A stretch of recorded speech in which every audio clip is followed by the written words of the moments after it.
From Gaza's humanitarian gridlock to quiet diplomacy, shaking hands behind closed doors, and economic talks that could shape global power balances, these are the stories shaping today's global headlines. I'm Gathecha Miranda, and this is your Global Wrap. In a week where the world teetered between hope and hostility, headlines from across the globe painted a picture of escalating tensions, fragile diplomacy, and economic brinkmanship. From war-torn regions to trade negotiation tables, the global stage was alive with power plays, protests, and political reckonings. In the besieged Gaza Strip, a sliver of relief came as Israel announced daily humanitarian pauses from 10 a.m. to 8 p.m. in the southern corridor, coordinated with Jordan and the UAE.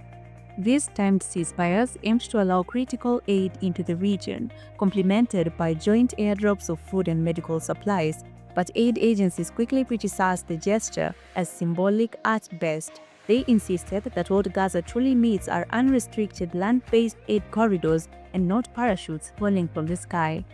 Meanwhile, at sea, a civilian ship named Handala, part of the Gaza Freedom Flotilla, attempted to breach the naval blockade. On board were journalists, parliamentarians, and human rights workers carrying medical supplies. They were intercepted by Israeli forces and detained, an event that reignited global debates on humanitarian access versus national security.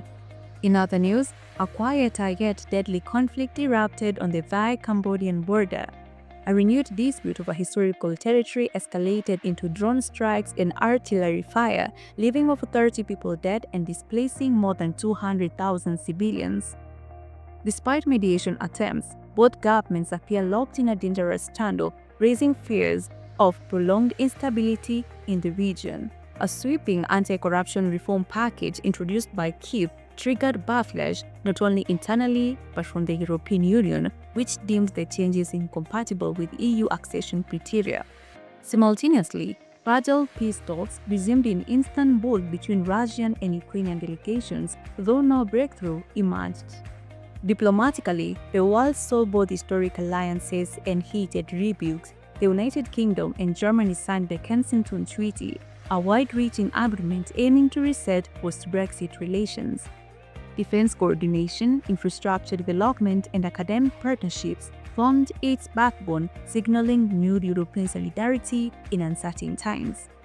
Yet, across the United Kingdom, public sentiment diverged. A national poll showed growing sympathy for Palestinian civilians, a steady backing of Ukraine, and increased calls for arms embargoes on Israel, demonstrating how foreign crises are reshaping domestic political landscapes. Meanwhile, Australia took a bold stance, with Foreign Minister Penny Wong condemning Israel's blockade on Gaza as morally indefensible.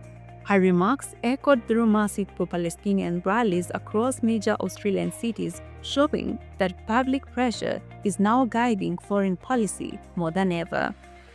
India, too, flexed its diplomatic muscle as Prime Minister Narendra Modi toured the United Kingdom and the Maldives, focusing on trade, technology, and a joint strategy to counter China's influence in the Indian Ocean.